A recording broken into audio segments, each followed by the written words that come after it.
hoje um tema que, pelos vistos, despertou grande interesse, e o João Caetano é especialista nisso. Tem aí o currículo dele todo no programa. Está-se a ouvir mal? Agora ouve-se melhor.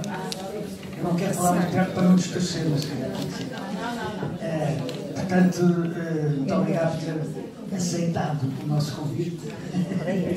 E pronto, apontei à sua disposição e depois temos espaço para fazer umas perguntinhas.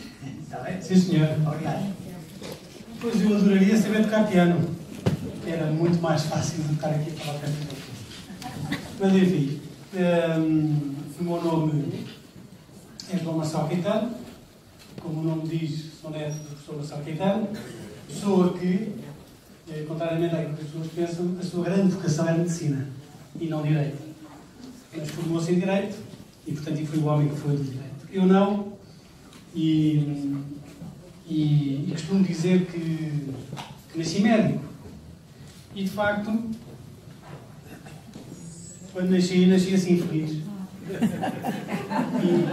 E nasci médico porque, desde muito pequeno, que tinha um consultório montado em casa. Um consultório que tratava dos meus irmãos, tínhamos 8 rapazes. Portanto, em 8 rapazes havia sempre umas mazelas para tratar e eu aproveitava porque a minha vocação de médico estava aí. E tinha... João, desculpa lá, vou fazer uma interrupção. Eu fui aluno do avô dele no último ano em que ele deu aulas. É João Figueiredo também. Porque ele depois, nesse verão, o Salazar partiu a perna, ou a cabeça, foi e ele deixou de dar aulas. E era uma coisa característica. Quando ele, na primeira aula que fazia a apresentação, nesse tempo, eram as primeiras filas, eram só as meninas. Depois atrás eram os rapazes. E ele fazia a chamada para saber quem era quem, e depois, quando chegava ao fim, eram para aí, sei lá, 120 ou 140 senhoras. E ele rematava sempre assim. No meu tempo eram só 4. Fazia uma pausa e dizia, e já eram demais. Dizia eu que tinha um consultório e, como todos os consultórios, tinha uma tableta. E está aqui a minha primeira tableta, que de facto tem aqui uma característica que ficou para o resto da minha vida. É que passei a ser carinhosamente conhecido como o Dr. Caeta. De facto, o número que não coube na folha, não é? Que terminava ali. E então tive que passar um número acima, então era no Dr. João Caeta. E então hoje sou conhecido, enfim, por aqueles meus amigos que agora também nos incluem, pelo Dr. Caeta. As minhas facilidades para com a vida não me levaram ao curso de medicina. E então fui crescendo. Aos 18 anos apaixonei-me e fui viver para o Porto. Apaixonei-me em 1978, há 41 anos, que me apaixonei e fui viver para o Porto e fui trabalhar em imensas coisas. Trabalhei nos têxteis, depois regressei às origens e fui trabalhar na indústria corticeira, trabalhei também na área alimentar e, por fim, na gestão de fundos de investimento imobiliários. O que é que isto tem a ver com medicina? Nada. Não tem nada a ver com medicina. Mas o sonho de ser médico estava cá dentro.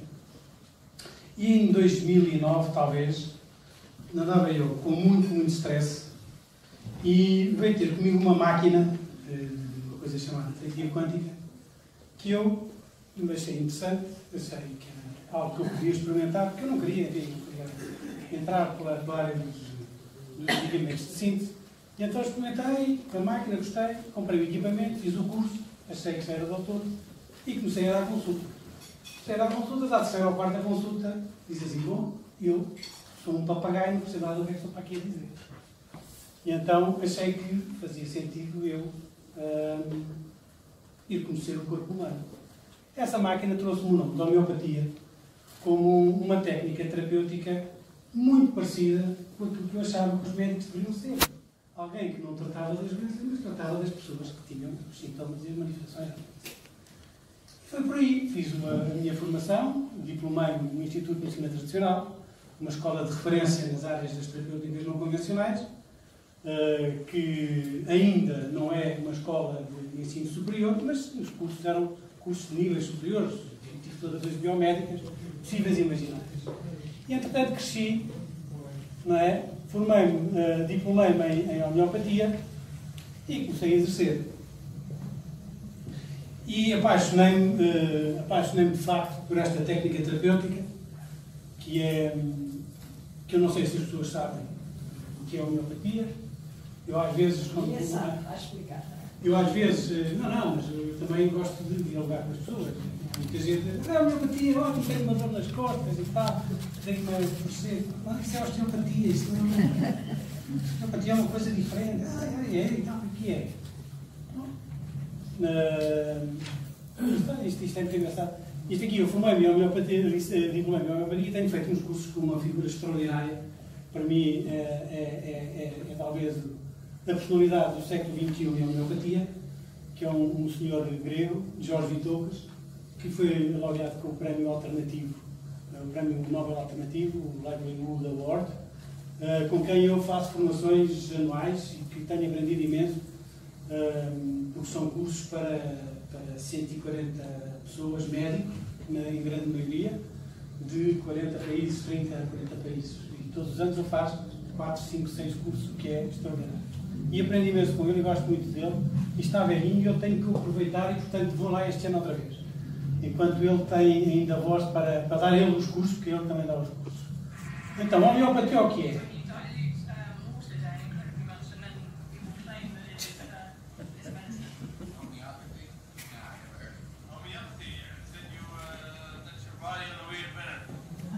Pois, não é nada disto. Isto não é homeopatia. A homeopatia é uma técnica terapêutica, natural, não invasiva, segura, eficaz e de custos muito reduzidos. Um medicamento homeopático custa 3 euros. Portanto, é um método que foi desenvolvido e que foi criado e desenvolvido por um alemão nos finais do século XVIII. Portanto, ele nasce, aqui o Samuel Hahnemann, como ele é conhecido, nasce no ano do terremoto em Lisboa, em 1755, mas isso vamos ver um bocadinho mais à frente.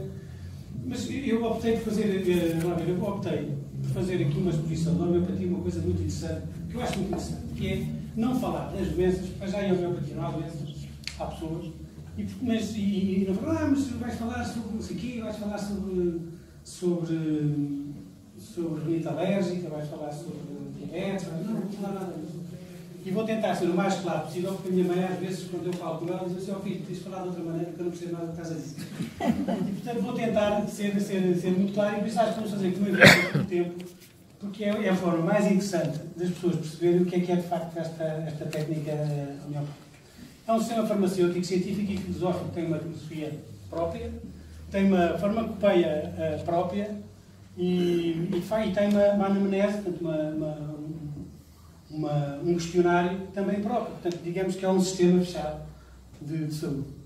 É bem determinado e tem uma metodologia de pesquisa própria. Consiste na utilização de substâncias naturais, todas elas naturais, que são determinadas de acordo com a lei dos semelhantes. E a lei dos semelhantes é algo que diz, é um das três teorias de Hipócrates, que é o semelhante cura o semelhante. Ou seja, aquilo que provoca no homem são, em doses ponderadas, os sintomas da doença cura, quando diluído e dinamizado, a própria doença. E, portanto, é algo que já Hipócrates considerava nos seus pensamentos e na sua filosofia. Aqui a diferença é que, de facto, as substâncias são diluídas em doses infinitesimais, e aqui é que há um grande problema. Isto é tão diluído, que não pode ter matéria, portanto nada disso pode funcionar. E a única coisa que faz é estimular o organismo da pessoa para que a pessoa entre ela própria num processo de autorregulação, e por isso de autocura. Portanto, a homeopatia a única coisa que faz é dar um estímulo, mais nada, porque encara a doença como uma incapacidade do nosso organismo de reconhecer o agente patogénico. Portanto, isto é a doença. Não consegue resolver, não consegue reconhecer, e como não consegue reconhecer, também não consegue tratar. A homeopatia dá-lhe esse estímulo e muitas vezes faz uma coisa extraordinária, que é criar um sintoma fictício, portanto, o sintoma da doença, com maior intensidade para que o organismo consiga reconhecer e assim combater o sintoma. Não é de todo uma vacina, portanto.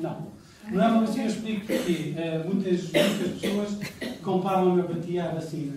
Há uma diferença. é que a vacina é dada a todos os indivíduos, independentemente do que é que seja. A homeopatia, não, é um remédio para cada pessoa. Ou seja, a minha dor de cabeça é diferente da sua dor de cabeça, porque são duas pessoas diferentes. E há milhares de remédios homeopáticos ou medicamentos homeopáticos para a dor de cabeça. Mas o que vai fazer efeito é aquele que é o remédio da dor de cabeça da pessoa que o tem.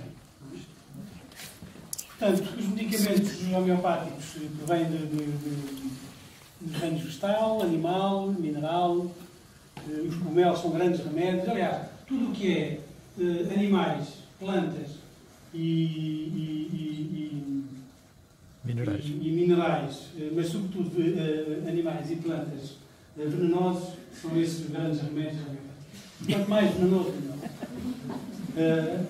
Mas é que é mesmo, são esses que criam os sintomas, são esses os sintomas e, portanto, tudo aquilo que cria sintomas, que cria a doença, também tem a homeopatia, diluído, porque retira a toxicidade e dinamizado, porque lhe dá energia suficiente para que ele, no organismo, possa reconhecer a doença, vai ter um efeito fantástico e vai tratar a doença. Portanto, a forma de fazer um remédio homeopático é uma coisa muito simples. Lá está a tal diluição que tem dado muito que fazer, digamos que à ciência. Pega-se na substância natural, coloca-se numa solução hidroalcoólica e vai-se tirando uma gota, portanto, junta-se com 99, neste caso, digamos que é o centesimal de Hahnemann, dilui-se em 99 gotas dessa solução. Tira-se uma gota, volta-se a diluir, tira-se outra gota, volta-se a diluir e assim vamos tendo a potencialização do remédio, que depois, em cada uma das etapas, é potencializado com uma solução, que é digamos, um bater forte para dar a tal vibração, a tal dinâmica que o remédio necessita para poder ser reconhecido. Isto só para, voltando aqui um bocadinho atrás, o 12CH, portanto temos 1C, 2C, 3C, 4C. O 12C é o número equivalente ao número de advogado. Ou seja, ao 10 elevado a 23. E, portanto, para além dessa diluição, diz a ciência que não existe matéria. E como não existe matéria, é só água. Não é só água, não vai fazer nada.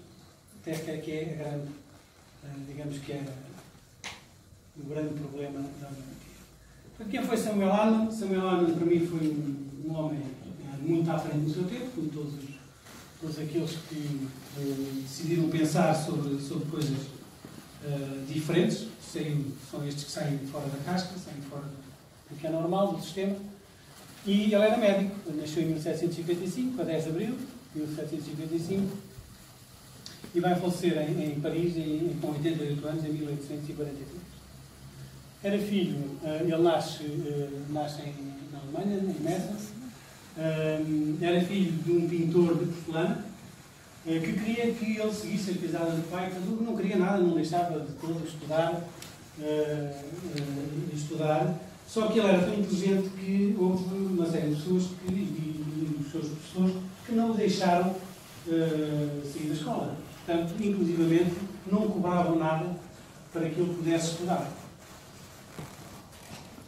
Ele, com 20 anos, ingressa na Universidade de Leipzig para tirar o curso de Medicina.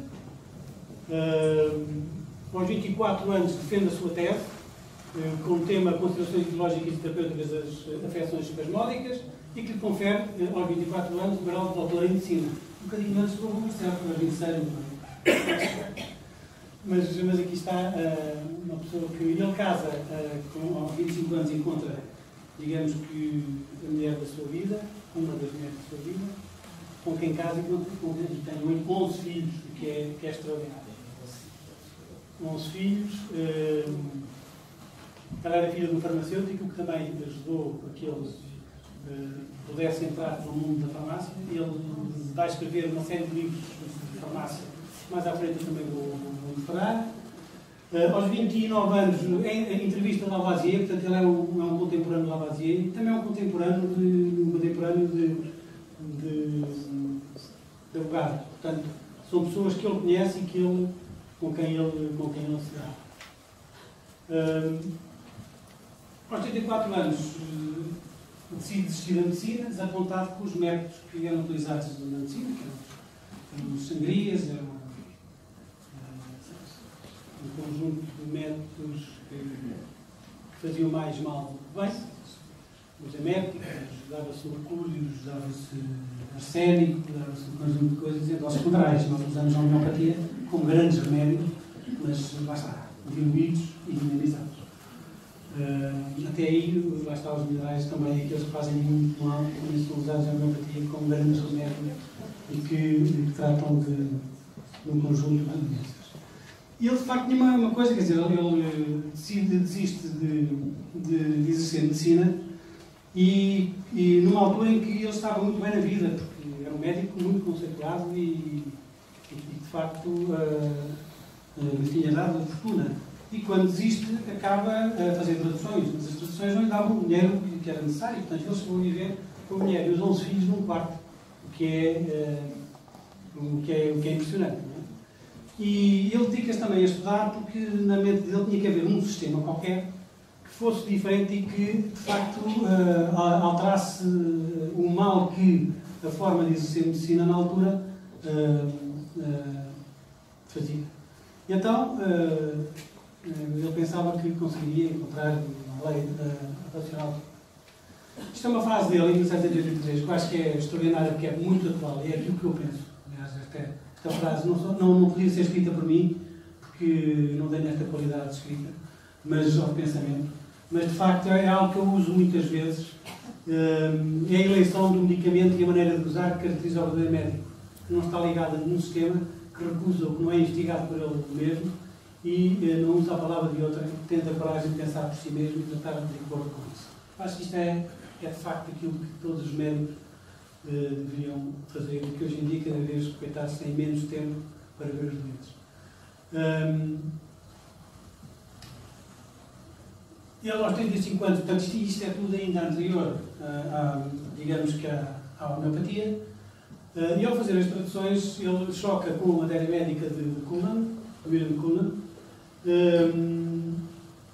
e ao ler a matéria médica e ao traduzir a matéria médica de uma determinada planta, que era a chinchona, que é uma planta peruana, que tirada de uma casca de uma árvore peruana e de onde se extrai a quinina para tratar a malária. E ele discorda com aquilo que Cullen diz sobre o efeito da planta. E, portanto, decide experimentar em si. Há quem diga que Hahnemann matou os filhos quase todos a fazer experimentações nos filhos. Eu acho que não é bem assim, porque no slide anterior dizia que ele zangado pela forma como a medicina utilizava os meios que utilizava, também tinha os filhos doentes e não conseguia tratar os filhos com a forma da medicina de então. E por isso eu quero acreditar que não matou os filhos a experimentar as drogas. Mas, de facto, houve muitos homeopatas que experimentaram imensas coisas. Há um, por exemplo, que é o Ehring, experimentou o veneno de cobra laquesis, a sucuri brasileira, e que é um dos sintomas da laquesis é, por exemplo, as pessoas que não conseguem usar nada apertado, nem no pescoço, a roupa não pode ser apertada de todo, que essas pessoas são pessoas laquesis, ou seja, que o remédio laquesis pode resolver os apertos na garganta. Portanto, são sintomas que esse veneno dinamizado pode tratar. O Ehring nunca mais conseguiu usar um colarinho na vida. E naquela altura toda a gente usava o colarinho. Foi assim uma das coisas impressionantes. Em 1796 é aqui que nasce a homeopatia. Verdadeiramente a data da criação da homeopatia é neste ano, e é exatamente por causa deste primeiro ensaio que Hahnemann escreve o ensaio sobre o novo princípio para descobrir as virtudes curativas das substâncias medicinais. Ele escreve imenso, aliás, no fim vou mostrar uma quantidade imensa de livros que ele escreveu, porque era um homem, ele passava os dias a estudar e a fumar cachimbo. Aos 55 anos publica a doutrina homeopática, algo que só existe na homeopatia. A medicina moderna, ou a medicina convencional, não tem um órgão da ciência da medicina, e a homeopatia sim, e é um livro extraordinário com dedos e muitos aforismos, em que ele explica todos os passos e vai anotando ao longo dos anos, porque este livro não nasce em 1810, mas vai se prolongar até 1900 e não sei o quê, 1923, se não me engano, onde é editada não por ele, porque ele já não estava cá, mas por alguém que comprou todos os seus escritos e todas as suas obras à família, e com isso conseguiu reunir os textos que ele já tinha feito e terminados para a sexta edição do Organon da Medicina. Livro que eu tenho e que de vez em quando leio. De 1811 a 1821 escreve a Matéria Médica Pura, que termina com 66 anos de idade. Ele aqui pega em todas as substâncias que ou provou ou deu a provar e anotou todos os sintomas que essas substâncias, quando em doses ponderadas são tomadas, anotou todos esses sintomas e escreveu. Aliás, as matérias médicas homeopáticas são autênticas pessoas com sintomas desde a cabeça aos pés, físicos, mentais e emocionais. É absolutamente interessante e impressionante. Aos 73 anos começa a escrever o Tratado das Doenças Crónicas. E porquê o Tratado das Doenças Crónicas? Ele quando começou a desenvolver a homeopatia, achou que ao tratar com a homeopatia, por vezes as doenças voltavam. Ele não percebia porquê, então começou a estudar e começou a perceber que havia 3 doenças base, que ele chamou as doenças miasmáticas, são aquelas que se vão transmitindo geração em geração, e que havia 3 doenças que eram na época fundamentais, que era a psora, a sarna, a psicose, que era a gonorreia, e a sífilis, a doença que era a sífilis. Ele começou a escrever sobre estas doenças que ele considerava crónicas e, portanto, o quadro sintomático destas 3 doenças definiam remédios que ele depois veio também a criar das próprias substâncias da doença, da sarna, da gonorreia e da sífilis. E com isso, lá está, parece ser uma vacina, mas não é uma vacina porque era muito bem determinado para a pessoa que estava em causa. Ou seja, era, digamos, resolver o miasma, resolver a predisposição para então o remédio seguinte poder atuar com bastante mais força.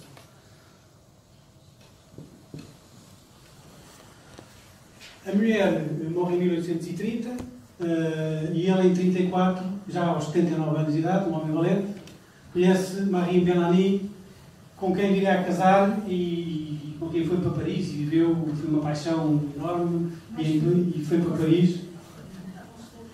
Mais filhos com o guarda. Não teve mais filhos, mas não sei. Mas está que eu fui para o braço a ter mais filhos só por curiosidade, mas não fui. O meu bisavô, se calhar, foi pai aos 79 anos, não? Não.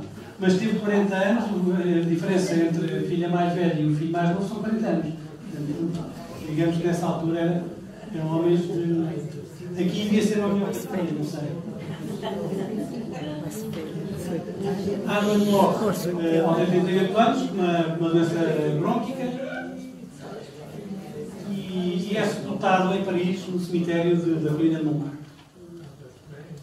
Portanto, aqui eu pus estes slides, vou passar muito rapidamente, porque eu acho que é importante perceber o tipo de pessoa que foi esta personagem, quer dizer, um tipo que é um filósofo, é um escritor, é alguém que sabia muito daquilo que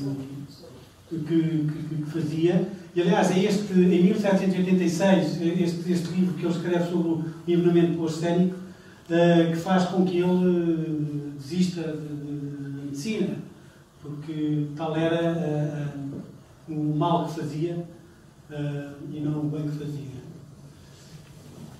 Aqui temos, lá está, os dicionários de farmácia que ele escreve, 4 volumes, se não me engano, e que termina em 1799. O Manual para as Mães, que é sempre muito interessante. A profilaxia da escarlatina.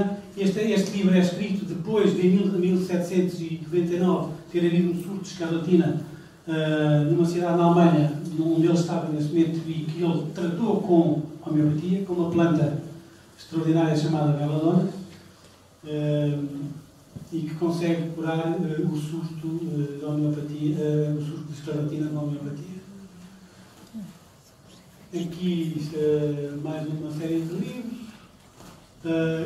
Em 1824 já está na terceira, ou seja, em 1810 o primeiro organon, depois 1819, 1824 e lá está em 1923 a sexta edição com as anotações e correções de água. Ele ia anotando em cada uma das edições, ia fazendo anotações de tudo aquilo que é, não largando a sua teoria base, que essa mantinha-se, de facto, mas ia anotando e fazendo anotações, e é uma obra muito rica em conhecimento.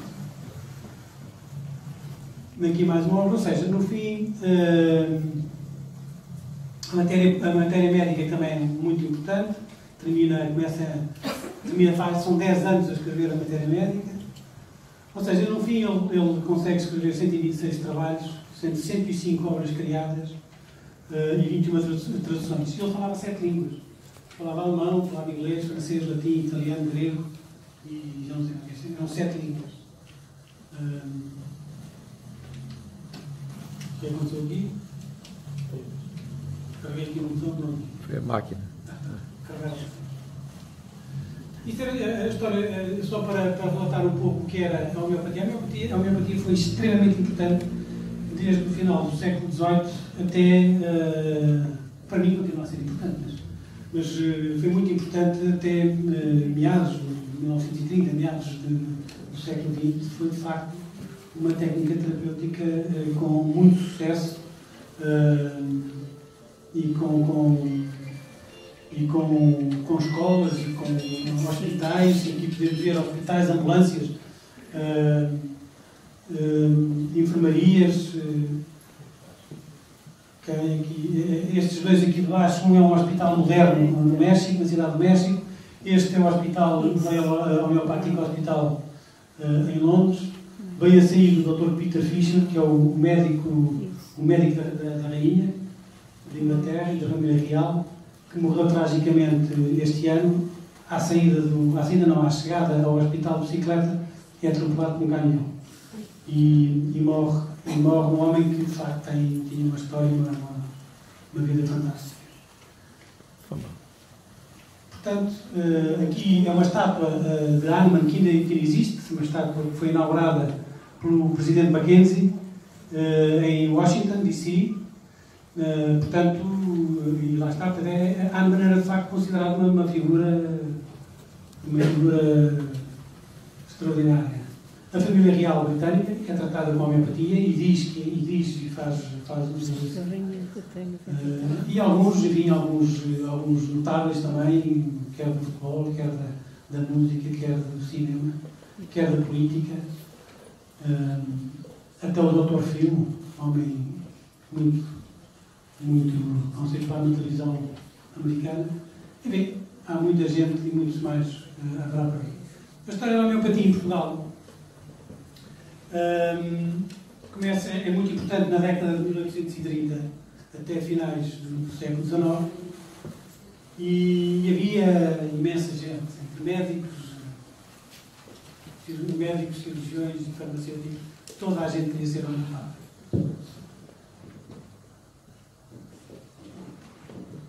Aqui o Dr. Lima Leitão é uma pessoa que era presidente da Sociedade das Ciências Médicas, foi muito importante também na divulgação e no carinho que tinha pela homeopatia. E quando escreve este livro, As Novas Proposições da Medicina, era um livro sobre também a homeopatia. A Academia de Medicina de Lisboa envia em 1832 um diploma a considerar Hahnemann como sócio honorário. E só para mostrar que, de facto, havia tese de doutoramento sobre a homeopatia.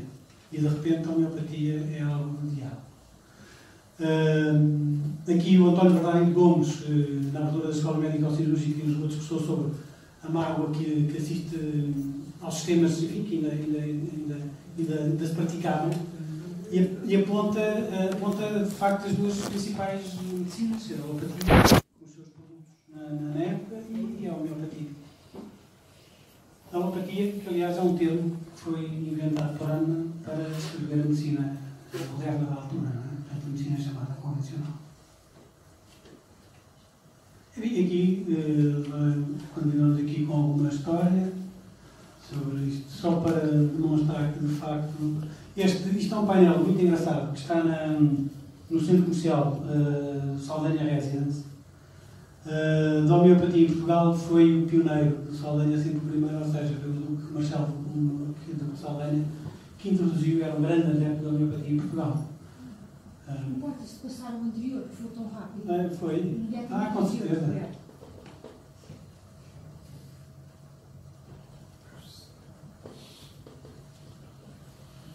Portanto, aqui o Dr. Costa Silva instituiu primeiro enfermaria homeopática e há um conjunto de consultórios que são criados também em Lisboa e no Porto. Aqui, em 1858, o Marcelo de Saldanha escreve um livro, publica na Empresa Nacional O Estado da Medicina em Portugal, que é uma obra dedicada a Dom Pedro V e que, de facto, onde a homeopatia é muito falada e aí acho que, enfim, cascar bem na medicina da época, o que também fez com que muitos médicos na altura escrevessem cartas a dizer umas boas. E também, enfim, era ele que era responsável pela Gazeta Homeopática. E aqui está, em 1859, inaugura-se o consultório homeopático lisbonense, com algumas figuras da época. E também o Conde Ferreira, que era um homem que era um premérito, não só era um premérito para todas as causas, e também empenhou-se em produzir e financiar o consultório, não só o consultório, mas o interesse dele era garantir que os povos do Porto tivessem assistência médica, assistência homeopática gratuita. Que é algo que eu também tenho, enfim, tenho neste projeto, tenho um projeto de homeopatia solidária, mas tenho tido azar, porque tudo o que é solidário as pessoas não compram. Não compram, eu enfim, contacto câmaras, contacto uma série de entidades para poder fazer a homeopatia solidária, para pessoas que não têm posses, mas ninguém quer. Pode ser que um dia possa ser a partir daqui. Passos Manuel também faz um discurso, ele está a discursar. Não sei porque no cemitério do Parado do Repouso, eu tive para tirar isto, mas achei que era, não é? Não sei porquê, mas teve que não só discursou, como também emprestou o seu nome, não é? Em petições em defesa da acreditação científica da homeopatia.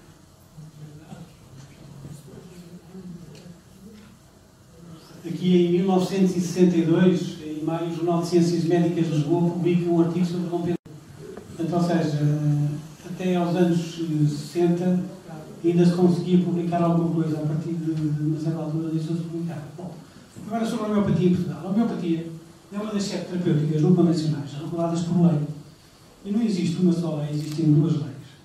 Existe a Lei 45 de 2003, que foi aprovada por unanimidade na Assembleia da República e tinha 180 dias para ser regulamentada. E o que acontece é que passaram-se 10 anos. Não foram regulamentadas as terapêuticas. Nesta altura, a medicina tradicional chinesa não estava aqui, mas já em 2003 há uma coisa curiosa, que é a lei confere autonomia técnica e deontológica aos seus profissionais. O que é muito interessante. Portanto, isto é em 2003. Em 2012, há uma associação chamada Associação de Medicina Natural e Bioterapêutica, que é a MENA, que colocou o Estado em tribunal para que a lei fosse terminada e fosse regulamentada, fosse regulamentada no prazo de 8 meses. Demoraram 10 anos para produzir uma nova lei.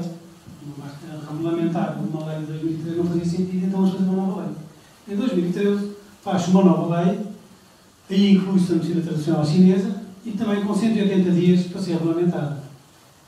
Está aqui a lei, continua com as 7 terapêuticas, a naturopatia, a fitoterapia, a medicina tradicional chinesa, a acupuntura, a homeopatia, a quiropraxia, enfim, é uma série de terapêuticas convencionais. E passaram-se 180 dias, e passaram-se 2 anos, e passaram-se 3 anos, e continua por sair o ciclo de estudos de homeopatia. Ou seja, a lei o que diz é que para exercer tem que se ter uma licenciatura em cada uma das terapêuticas convencionais, o que eu acho absolutamente fantástico. Já devia ter sido há muitos anos, porque eu acho que nós, enfim, a nossa credibilidade também tem que ser à custa dos estudos e tem que ser à custa do reconhecimento, para aquilo que foi o nosso percurso formativo. Não é?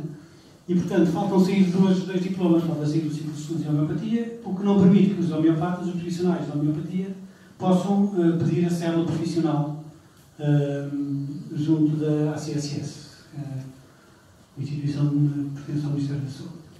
Um segundo diploma, uma segunda portaria, que estabelece um período transitório para as escolas que ao longo destes 20, 30, 40 anos andaram a ensinar as terapêuticas não convencionais, as medicinas naturais, se possam adaptar à escola politécnica. Portanto, são cursos de 4 anos, que conferem licenciatura, já conferem autonomia técnica e ideológica e permite que os seus profissionais possam aceder à célula profissional, o que seria muito bom para todos. As epidemias, a homeopatia e epidemias, eu trouxe aqui alguns casos que aconteceram no século XIX e no século XX e também alguns do século XXI. Porque eu acho que é importante perceber-se que, de facto, a homeopatia não é algo que não tem cientificidade, tem de facto, demonstra clinicamente que é muito válida, mas também demonstra cientificamente. E nós vemos aqui que em 1799, que eu já falei daquele surto de escarlatina, que a alopatia, enfim, tinha uma intervenção alopática, tinha uma mortalidade elevada, e com a homeopatia, a partir do momento em que Hahnemann tratou, nunca mais morreu ninguém.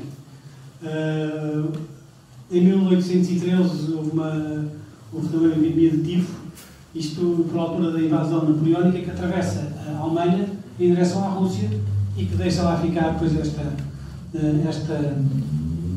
epidemia, em que a alopatia tinha uma mortalidade superior a 30% e a homeopatia, com Hahnemann, em 180 casos morreram só 2 pessoas. A epidemia de cólera na Europa, também aqui com um sucesso incrível em todas as regiões. A alopatia tinha mortalidade entre 40% e 80%, e em cada 5 pessoas, 2 ou 4 morriam.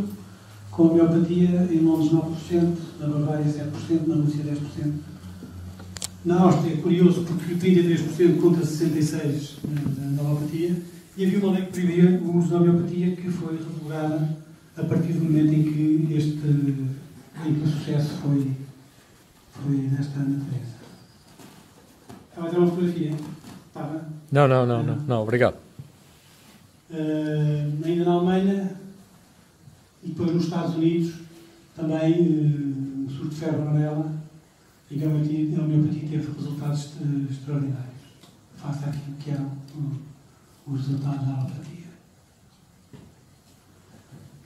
Ainda um caso de difteria e a grande pandemia de 1918, a gripe espanhola, também com um sucesso estrondoso no tratamento destas doenças. E aqui alguns artigos, também aqui um pouco de história, não é? Ali a primeira imagem é de facto a escarlatina, aqui a segunda imagem cólera, depois alguns artigos da época com uma cura triunfal, enfim, com comentários muito favoráveis e muito interessantes. Este aqui já é no século XXI, é em 2007 em Cuba, um caso de leptospirose, em que por falta de vacinas, ou seja, as vacinas desapareceu, quer dizer, não conseguiram produzir a tempo, e então foi produzido um remédio pelo Instituto Finlay de Cuba, foi produzido um remédio a partir das estruturas bacterianas da própria leptospirose e dá-lhe o nome de nosolep, que vem do nosódio da leptospirose. O que é curioso é que nos anos seguintes houve de facto um aumento de casos de leptospirose, mas nas 3 províncias que foram intervencionadas com medicamento não houve, houve uma redução da infecção em 84%. Okay? E mantém-se abaixo de tudo aquilo que eram os valores históricos até então.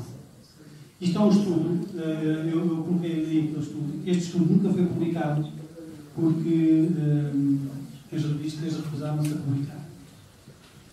E consegue-se ter acesso ao documento original, mas de facto não está publicado porque não foi aceito ser publicado. Porque não se percebe. Aqui, em termos de evidência, há muita gente que diz, porque a homeopatia não tem estudo, as medicinas alternativas, não gosto de chamar de tema alternativo. Nada é alternativo, tudo é complementar. E aliás, a própria Organização Mundial de Saúde já veio alterar o termo, que de facto era medicinas alternativas, complementary and alternative medicines, neste momento já não é. Neste momento é complementary and traditional medicine. Portanto, o alternativo caiu e caiu muito bem, porque eu acho que nada é alternativo. Todos nós devemos caminhar no sentido de... Até porque o nosso objetivo é comum, o objetivo da medicina convencional, fora da técnica terapêutica, é comum, que é tratar as pessoas que sofrem de patologia. Portanto, há mais de 1000 estudos, há mais de 2.200 experiências no laboratório. Dos 189 estudos randomizados publicados em jornais de especialidade, só 5% é que tiveram resultados negativos, o que é extraordinário, não é? 5 das 6 meta-análises feitas demonstram resultados muito positivos para a homeopatia. E penso que com isto, ainda tenho aqui mais um, isto é um estudo, isto é uma coisa, aliás, havia alguém que me perguntava há pouco, vai ter que há uma dúvida que eu tenho, que é sobre os remédios diluídos. Como é que isto pode funcionar, um remédio tão diluído, mas há matéria, não há matéria, e já se fizeram estudos, e há vários estudos já feitos com microscópios de eletrões, em que demonstram que altas diluições na ordem dos 30 e dos 200 C, portanto nós há bocado estávamos a falar em 12 C como sendo a diluição a partir da qual não existe matéria, afinal em 30 e 200 C já conseguimos ver partículas da substância original no remédio. Este estudo foi produzido na Índia por um médico que já publicou variedíssimos estudos sobre outras matérias. A partir do momento em que faz este, deixa de ter acesso a publicações, não deixam de publicar o estudo. Isto é algo que pode alterar aquilo que a ciência pensa sobre a homeopatia. Portanto, ou seja, existem partículas da substância original. Não é pela memória da água, como muitas vezes se ouve dizer por aí. Existe, de facto, partículas da substância original em altas diluições. Aqui mais um estudo, este publicado na Pediatrics, nos anos 90, em 1993, foi na Nicarágua,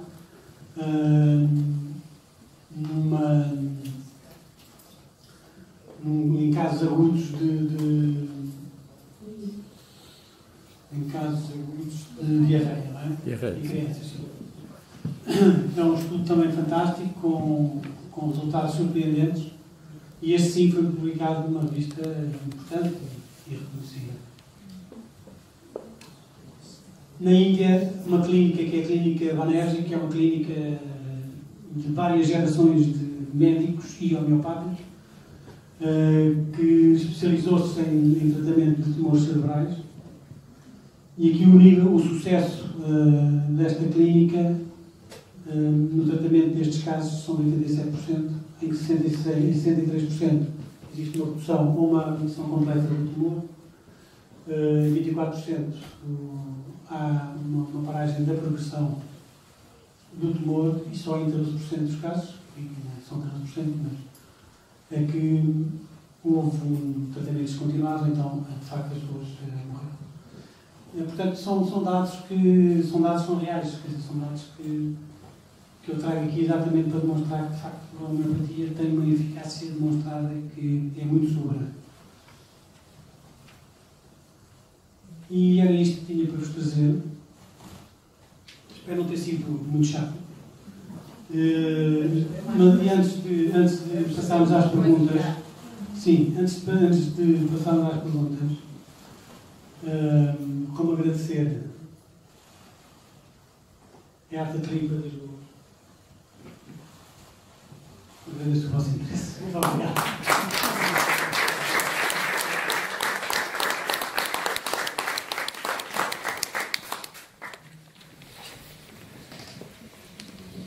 Quem quer começar? Peço que falem para o microfone, porque senão não ficam gravadas as perguntas e não se percebe as respostas.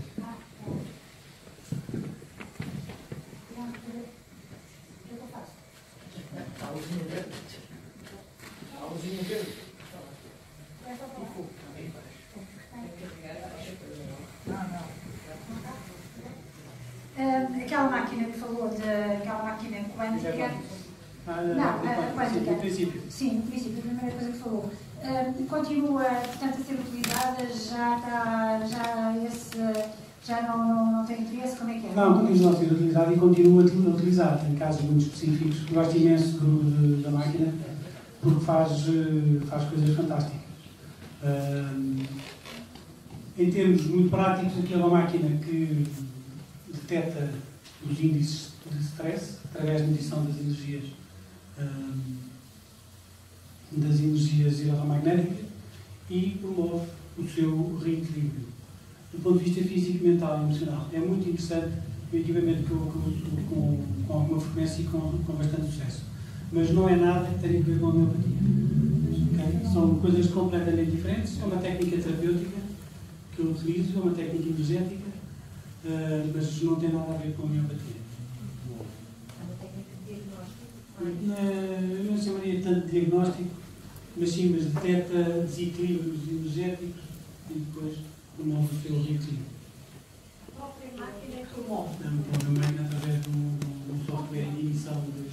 Ela é ligada aos pulmões, aos tornozelos e à cabeça, com pontos de entrada e recolha de energia. É muito interessante. A pessoa tem que estar a interagir com a máquina durante algum tempo? Sim, as consultas normalmente demoram uma hora e meia. É muito interessante. Portanto, são tratamentos. Eu chamo-lhe a máquina de detector de mentiras. Porque, de facto, há muita coisa que não é dita e que é detectada através daquilo que eu chamo o quadro das emoções. Que é muito certeiro, porque até a emoção tem uma energia associada. Portanto, é muito, muito interessante. É um detector de mentiras fantástico. Então, os homens são... Isto não é para errar.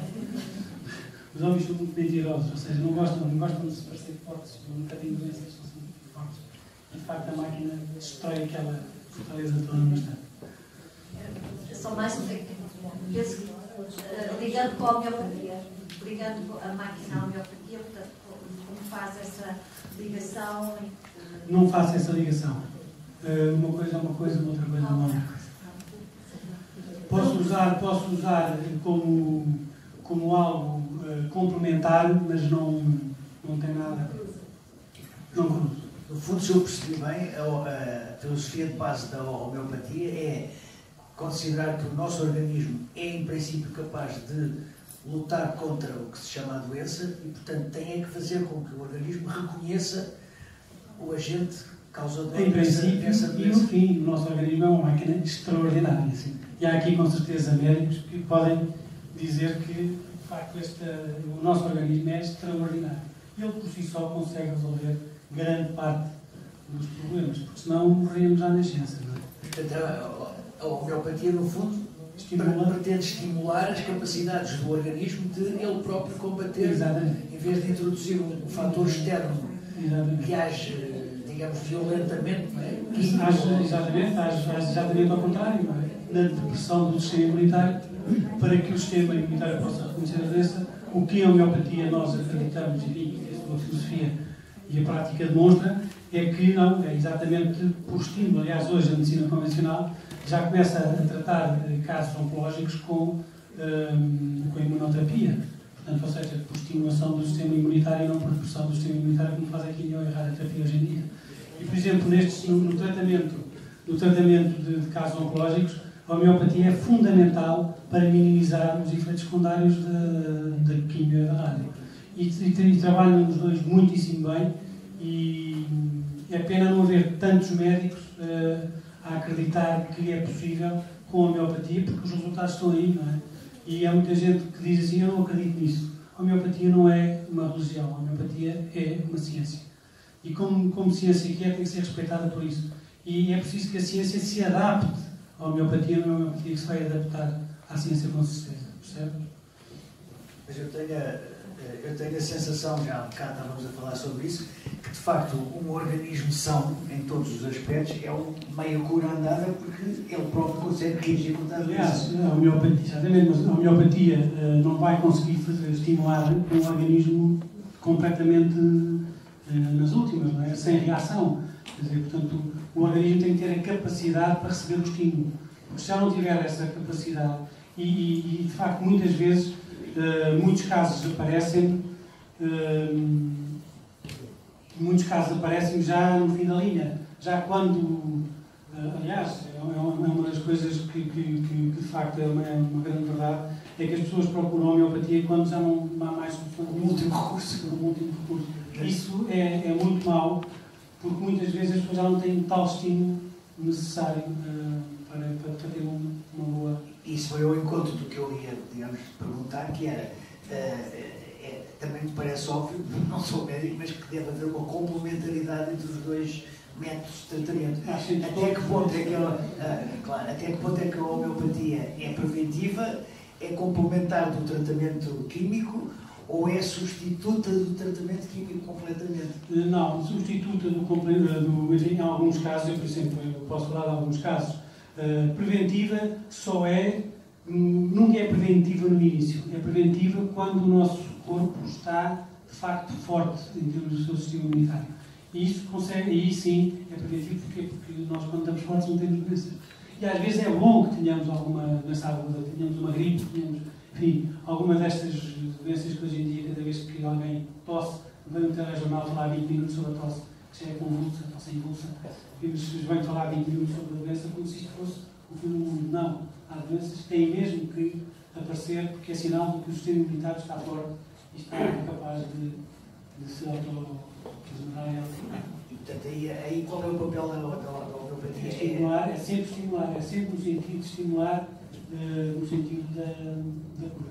Portanto, se eu apanho, digamos assim, uma dessas doenças... Vamos lá ver. Em homeopatia também há várias escolas. Há a escola média, a escola francesa, que é uma escola muito parecida com a escola da medicina convencional, porque olha para a doença da mesma forma que a medicina convencional e prescreve a homeopatia da mesma forma como são prescritos os medicamentos de síntese.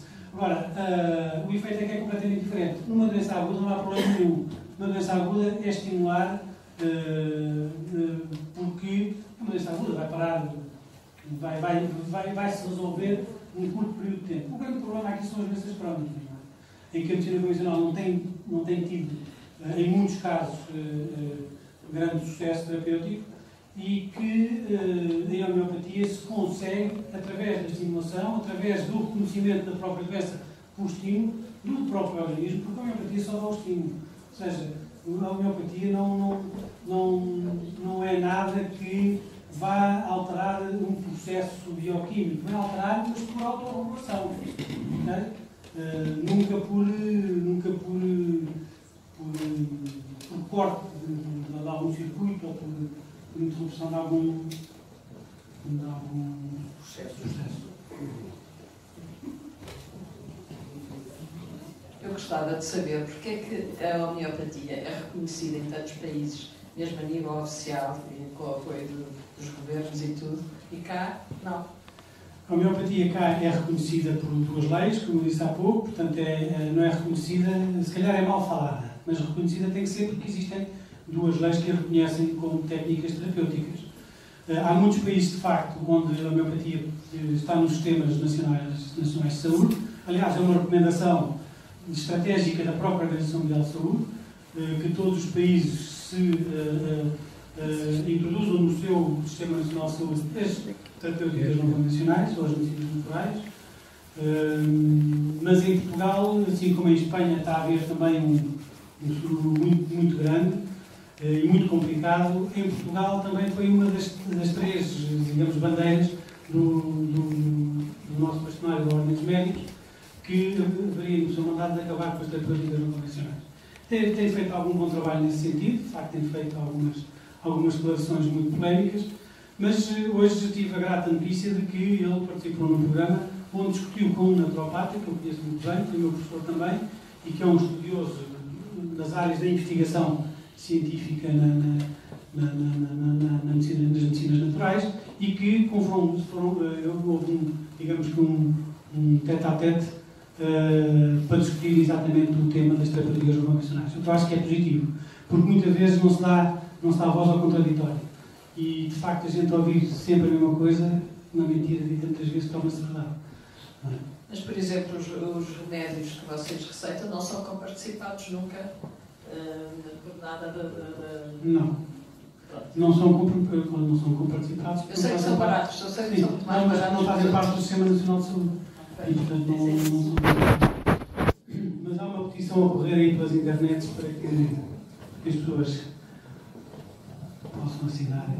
Independentemente dos casos que chegam já no fim da linha, eu gostaria que nos falasse um pouco da sua atividade enquanto médico homeopata e, sobretudo, dos sucessos e daquilo que eu vou vir aqui defender a homeopatia para todas as pessoas e ter deixado todas as atividades profissionais que já teve para escolher como, enfim, uma escolha, que neste momento já é mesmo uma escolha madura,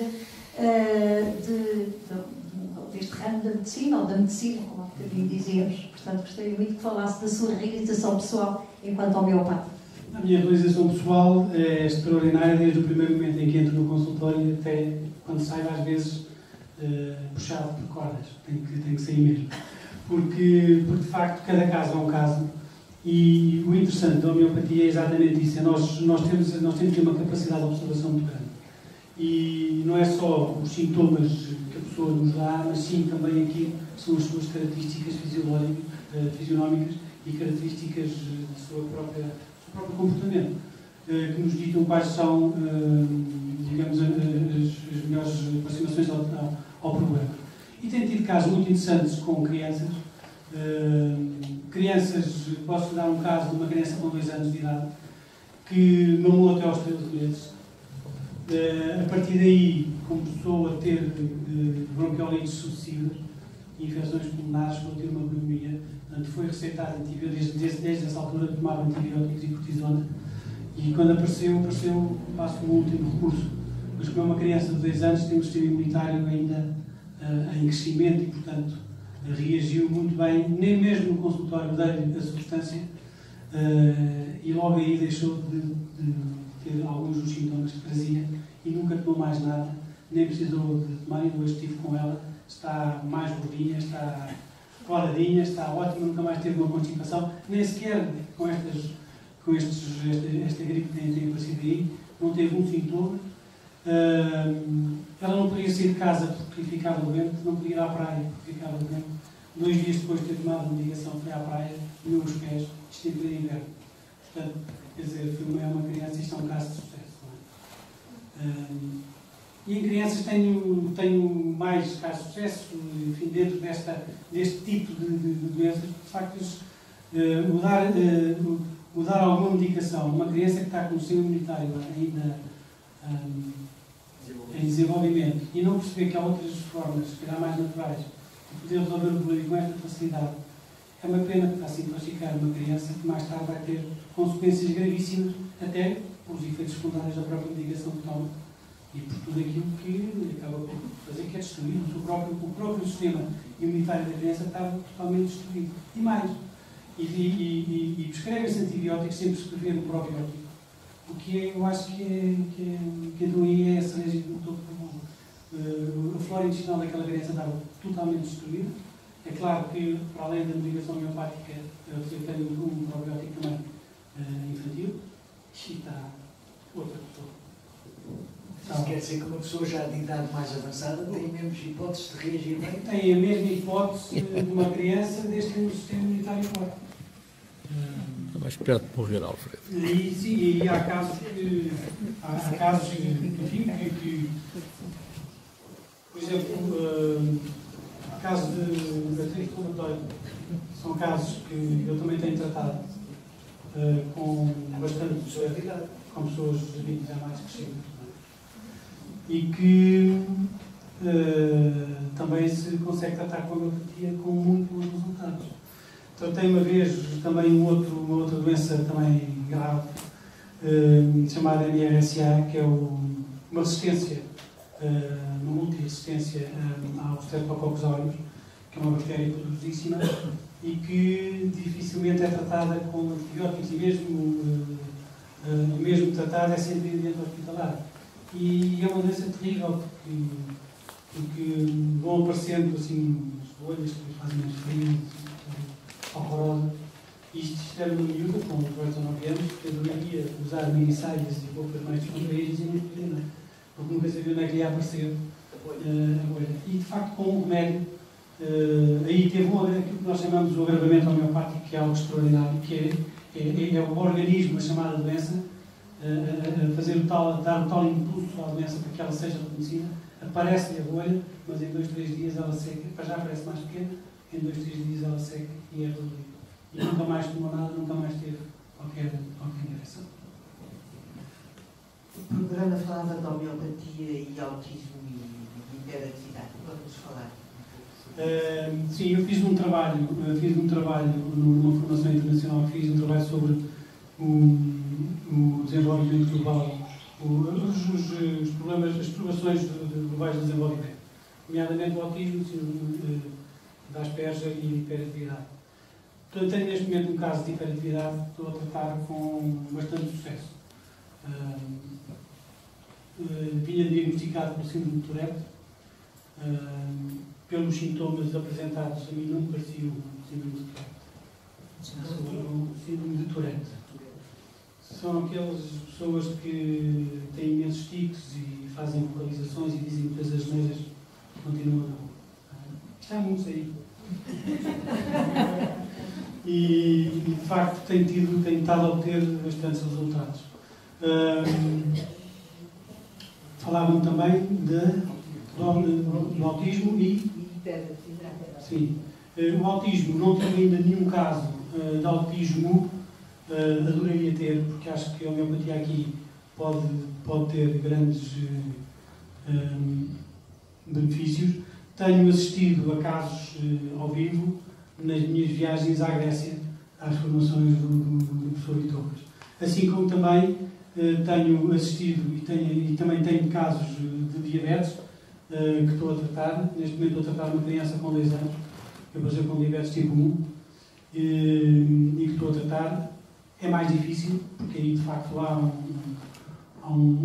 problemas que se instalam nos órgãos principais, no pâncreas, e de facto é mais difícil, mas eu estou esperançado que se vai conseguir. Na Índia aparecem muitos casos de diabetes e aparecem muitos casos de gangrena associada à diabetes. E ver casos ao vivo tratados com homeopatia é fabuloso. Agora, há uma coisa que os indianos têm que nós não temos, que é paciência. E, portanto, esses casos necessitam de tempo. Nós estamos habituados a que tudo tem que ser tratado em 2 ou 3 dias, uma semana no máximo. E se não fizerem efeito nenhum, é porque não funciona. Não, o nosso organismo tem o seu tempo. Cada organismo, cada pessoa tem o seu tempo de cura. E é esse tempo que se tem que respeitar. E as pessoas têm que perceber que têm esse tempo também e que têm que dar, muitas vezes, o benefício da dúvida nestes casos. E de facto são resultados extraordinários, em que o diagnóstico é corta-se a perna e no final, quando não cai um dedo e cai por si próprio. E toda a ferida é fechada com grandes resultados.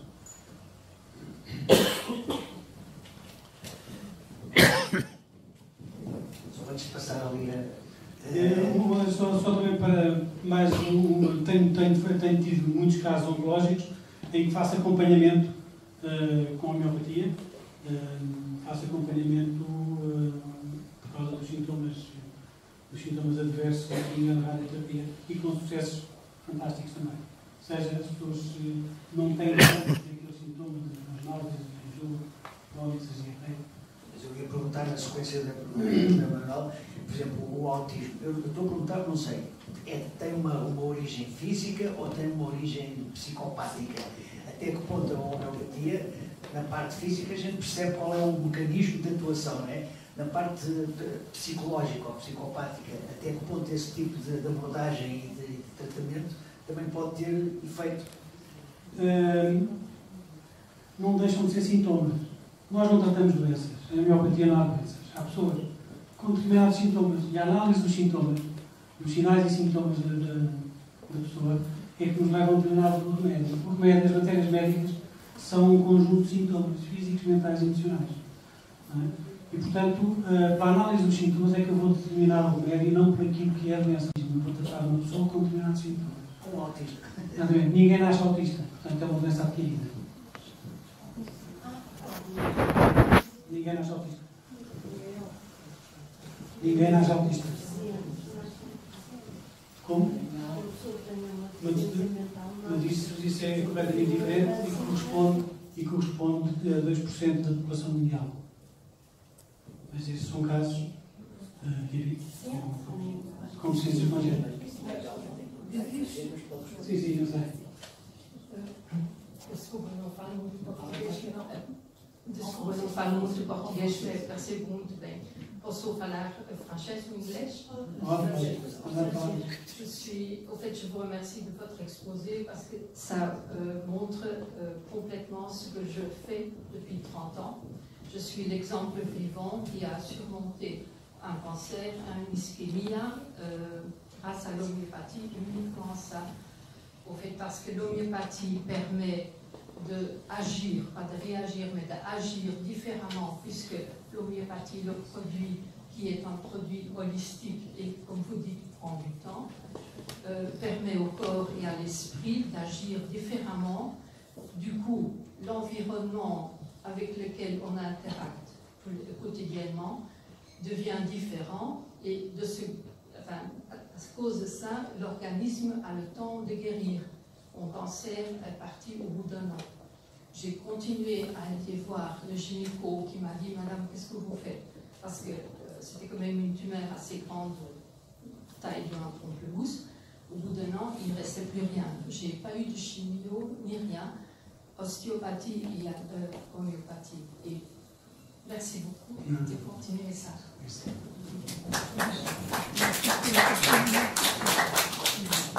Ok. Vou conversar um bocado com o que fez há bocado. Qual é a relevância ou não relevância que é dada à homeopatia nos currículos das universidades portuguesas oficiais e dos países da União Europeia que têm semelhanças connosco? É assim, em Portugal ainda a homeopatia, como eu expliquei há pouco, não é uma licenciatura. Ou seja, a lei obriga a que venha a ser uma licenciatura quando o Estado publicar o ciclo de estudos de homeopatia e o Estado também aceitar que as escolas possam lecionar e dar licenciatura aos estudantes. Neste momento não há licenciaturas, não há médicos licenciados em homeopatia em Portugal. Aliás, a própria Ordem dos Médicos proíbe que os médicos se intitulem homeopatas. E há muitos médicos que utilizam homeopatia. Mas como os médicos têm autonomia de prescrição, têm liberdade de prescrição, prescrevem o que querem. Prescrevem a homeopatia também. Alguns médicos. Só para dizer que na Europa existem mais médicos com curso de medicina e homeopatas do que não médicos. Digamos que há cerca de 50 mil médicos homeopatas para 5 mil não homeopatas. Em Portugal não há médicos homeopatas. Apesar de não haver a licenciatura em homeopatia, das licenciaturas tradicionais há alguma referência? Não. A homeopatia não é falada? Não. Infelizmente não. Porque iriam aprender imenso. Até porque, vamos lá ver, a filosofia, eu percebo porque, quer dizer, a filosofia médica convencional não é a mesma da filosofia homeopática, quer dizer, são completamente antagonistas, são completamente contrárias. Uma segue a teoria dos contrários, o contrário cura o contrário, e a outra segue a teoria dos semelhantes, o semelhante cura o semelhante. Os antibióticos, os antihistamínicos, os anti-isto, anti-aquilo. Enquanto que a homeopatia não, a homeopatia é o semelhante cura o semelhante. Portanto, são duas teorias que não se chocam, mas que são difíceis de se complementar. E é por isso que os médicos, muitas vezes, os médicos que são homeopatas, optam pela escola francesa da homeopatia. Porque a escola francesa da homeopatia foi a escola que teve que se adaptar para que a homeopatia pudesse ser selecionada nas faculdades. E por isso prescrevem homeopatia para doenças e não para pessoas com sintomas da doença. Eu tinha duas perguntas. Primeiro tem a ver com as substâncias utilizadas. São substâncias que foram descobertas ou experimentadas pelo Hahnemann? Ou há novas também substâncias que estão sendo cada vez mais, por exemplo, não sei, vem a cabeça CBD, que agora está super na moda, enfim, a minha pergunta é, de fato, se tem uma evolução também nisso ou não. Tem, claro que tem uma evolução, porque Hahnemann experimentou algumas, mas não experimentou todas, não é? Os seus seguidores e mais tarde as próprias instituições foram tendo pessoas saudáveis para experimentar as substâncias para poder fazer as matérias médicas. Portanto, sim, está em constante evolução. E, aliás, vão-se descobrindo nas próprias substâncias anteriores novos sintomas. Por exemplo, há um remédio que é o enxofre, o sulfuro, que é um grande remédio homeopático, é o chamado remédio dos filósofos farrapados, que tem 5 mil sintomas. Portanto, vejam o que é preciso saber da matéria médica para se poder prescrever um remédio com 5 mil sintomas.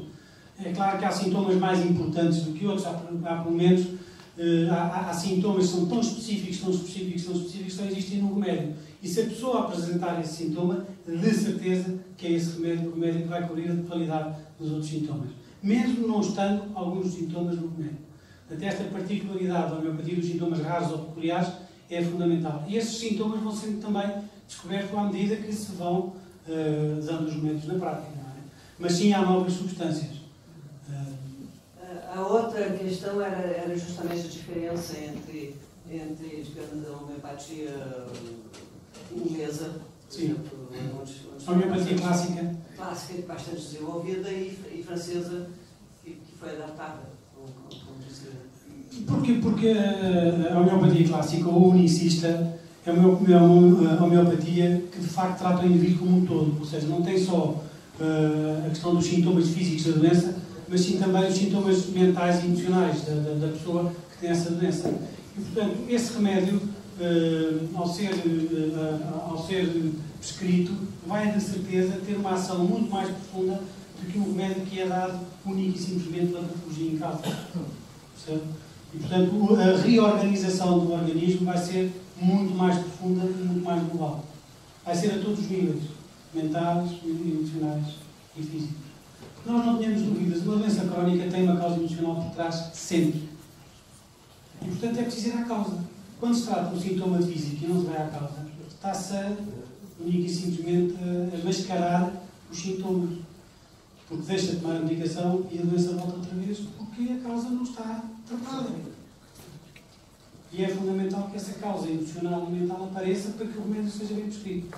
E, portanto, o sucesso da homeopatia clássica é muito mais interessante e muito mais profundo do que o sucesso de uma patologia aguda pelo método da escola francesa. Nesse caso, o tratamento, nesse caso, caso, o tratamento e o próprio estudo que o homeopata faz tem que ser muito mais do domínio do psicológico. Não porque nós não fazemos... Emocional e racional. Não porque nós não fazemos juízo de valores. A única coisa que nos interessa é o sintoma e os exames, contado exatamente da maneira como uma pessoa o contou. E, portanto, eu pego esse sintoma e faço uma coisa que se chama em homeopatia a repertorização, que é utilizar os sintomas para reconhecer qual é o remédio mais adequado a essa pessoa.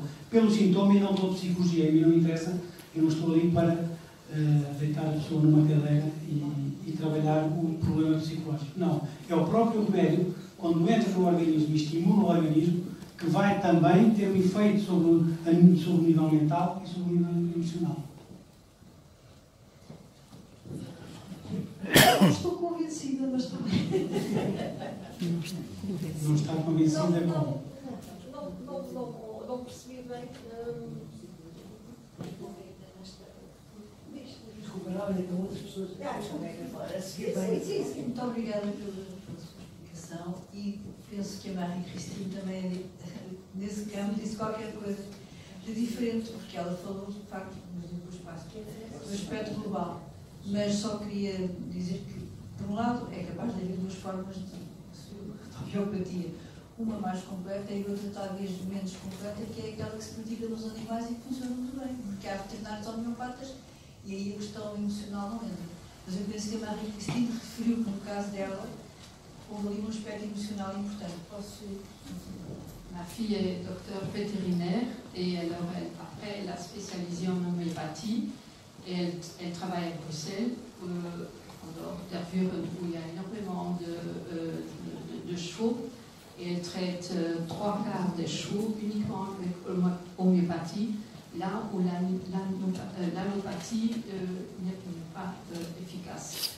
Mais aussi bien l'allopathie que l'homéopathie et la chirurgie ont leur place, mais c'est l'individu qui choisit s'il veut participer à sa propre guérison avec l'aide d'un professionnel, un médecin homéopathe.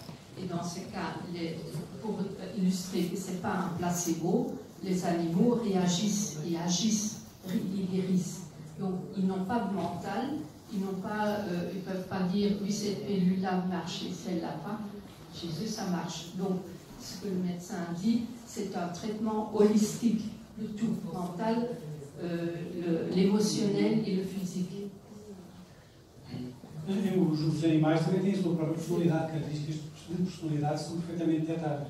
Eu trato a minha cadela com homeopatia e a minha galinha também. Tenho uma galinha que teve um vírus complicado e foi tratada com homeopatia com imenso sucesso. Foi uns ovos lindos. E a parte emocional dos animais é fundamental. Portanto, não podemos dizer, eles não a verbalizam, mas experimentam. Mas têm comportamentos, são sintomas. Nós não podemos pensar que os sintomas são só físicos. E a confusão que lhe faz é por pensar que só há sintomas físicos. Não, há sintomas físicos, há sintomas mentais e há sintomas emocionais. E cada sintoma desses está no remédio e vai fazer com que esse remédio tenha uma ação sobre o sintoma mental, sobre o sintoma emocional, sobre o sintoma físico. É tão abrangente quanto isso. Porque não deixam de ser sintomas. Nós é que estamos habituados a que os sintomas são só físicos, manifestações físicas. Não. Uma ansiedade, uma depressão são sintomas. Uma ansiedade que começa às 9 da manhã e termina ao meio-dia é um sintoma extraordinário. Uma ansiedade que começa a partir das 5 da tarde ou das 4 da tarde é um sintoma extraordinário.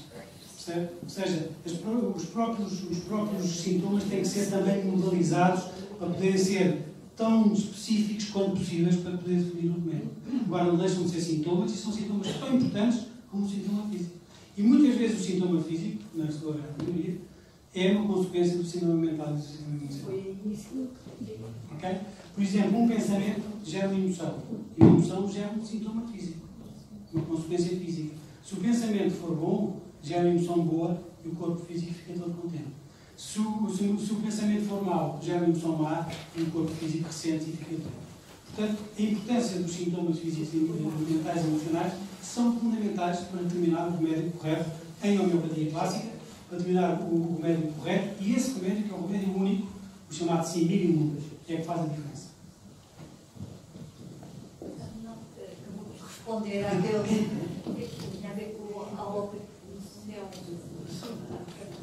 é o todo, não é? Não tem que vir ela. Não faz sentido. Nada Nós não somos corpo separado e, portanto, essa parte que é importante, como referiu também outra senhora. Sim, nós não somos só corpo humano, nós somos seres humanos. Portanto, nós temos que analisar como um todo. E é um outro olhar sobre. É um outro olhar, não se vai ligar durante ao aspecto físico. A primeira consulta homeopática não demora menos de 1h30.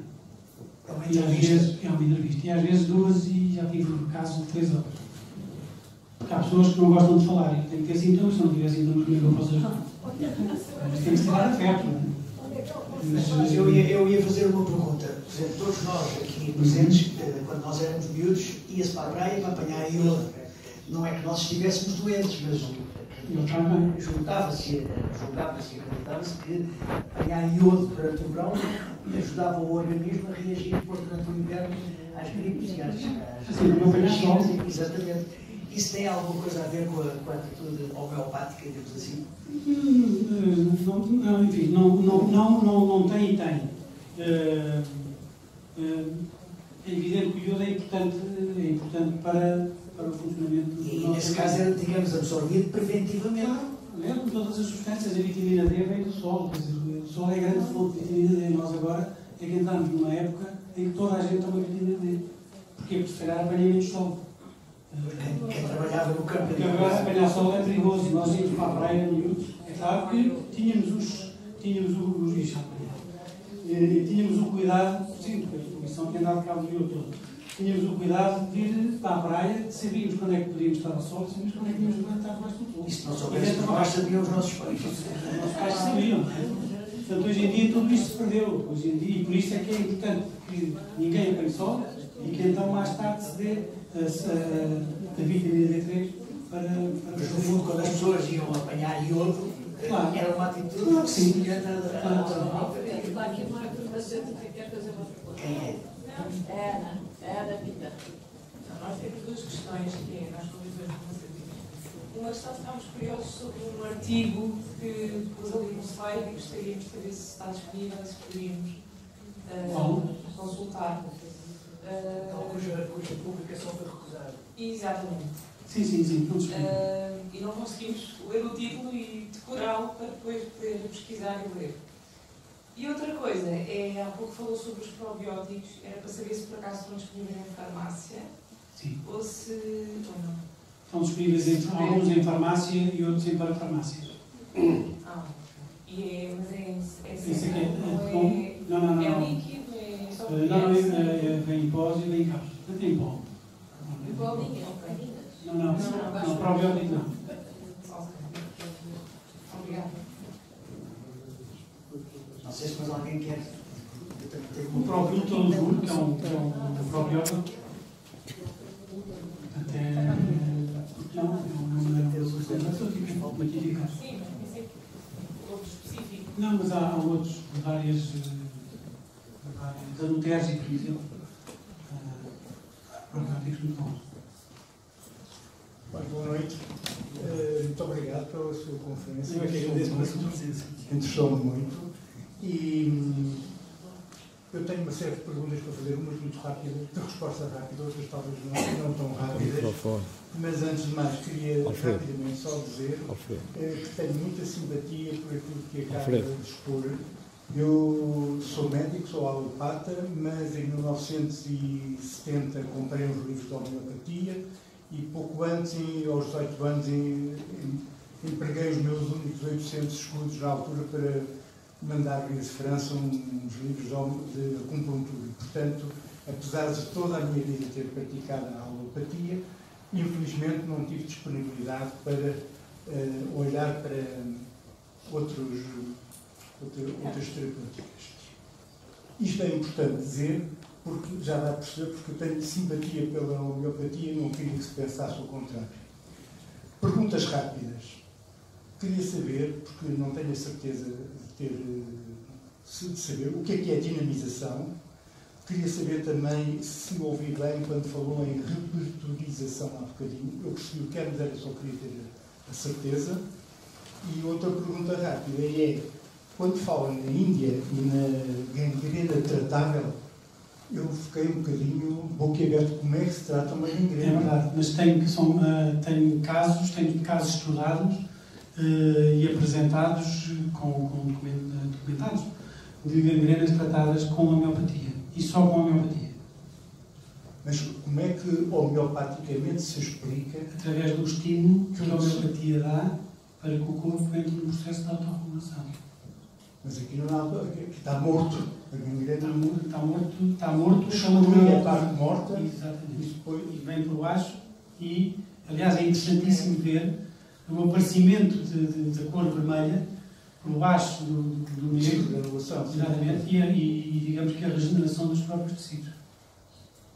Portanto, a pele morta acaba por sair, não é? E vem por baixo a pele regenerada. Portanto, não é a parte gangrenada que vem de dentro para fora. Aliás, segundo as leis de Ehring, a cura processa de cima para baixo e de dentro para fora. E nestes casos é exatamente por aí, quer dizer, é de dentro para fora que se dá o processo. E é extraordinário. E a dinamização? A dinamização é o processo de diluição dos próprios substâncias. Não, desculpe, a diluição é uma coisa, a dinamização é o processo de os elementos são succionais, exatamente, a pancada que se dá para dar a vibração necessária à energização do medicamento. A pergunta a seguir era, quando diz que na microscopia eletrónica foram detectadas partículas da substância em causa e ao mesmo tempo diz que com as diluições maiores não há lá nenhum elemento da substância porque ultrapassou o número de advogado, quais são as partículas que lá aparecem? Não sou eu que digo. A ciência é que diz que a partir de 10 elevado a menos 23 não existe substância, não existe matéria. O que eu digo é que a ciência já comprovou que em diluições maiores do que os 10 elevado a menos 23, que existe partículas da substância original. Portanto, a substância que não é detectada pelos microscópios normais Então, reformulo a pergunta. Quais as partículas que são detectadas? Da mesma substância original. Portanto, quais são? Quais são como? Quais são as partículas? Por exemplo, se estivermos a falar do enxofre, são partículas de enxofre. Então, se estivermos a falar naquele caso, acho que era zinco, se não me engano. Portanto, são partículas de zinco que aparecem ao microscópio. Eu não quero parecer impertinente, mas as partículas, nós damos-lhes nomes, não é? São partículas subatómicas? São partículas subatómicas. Vêem-se quarks? Vêem-se quarks. Na microscopia eletrónica? Na microscopia eletrónica. Olha, não sabia. Pois é, exatamente. Por isso é que é interessante, porque a ciência não admite que seja possível. E é possível porque está naquele estudo. E está em mais alguns estudos, que também não foram publicados, mas que existem sobre a propósito de estudos, subscrevo o pedido das editoras farmacêuticas, tinha muito interesse em ter acesso a esse artigo. Muito bem, de falar, se fosse possível, agradecia. Tinha outra pergunta ainda, desculpa se estou a monopolizar, mas era, já falou nos resultados que tem obtido em vários domínios da psicopatologia. Gostaria de ouvir, em concreto, sobre doença bipolar por um lado e, sobretudo, sobre ansiedade/depressão.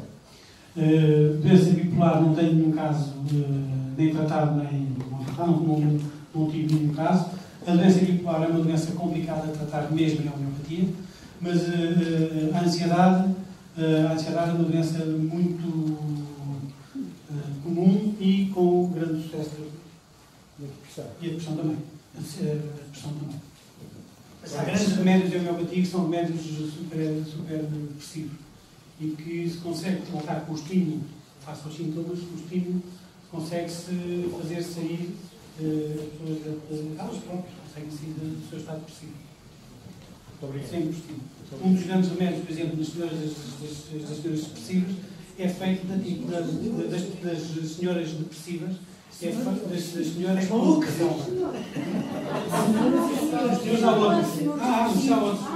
Vou falar de um remédio específico das senhoras depressivas.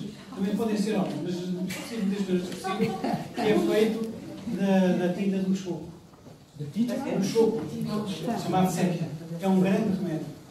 Um grande remédio, por exemplo, das depressões pós-parto. É um grande. Mas, João, por exemplo, em relação a... Também há remédios extraordinários para depressões nos homens. Cada vez há mais homens deprimidos, não sei porquê, mas há. Em relação a ansiosos nem se fala. Em relação a... É porque as senhoras ainda não foram tratadas. Continuam deprimidos. Em relação à depressão, eu tenho essa história, essa experiência, digamos assim.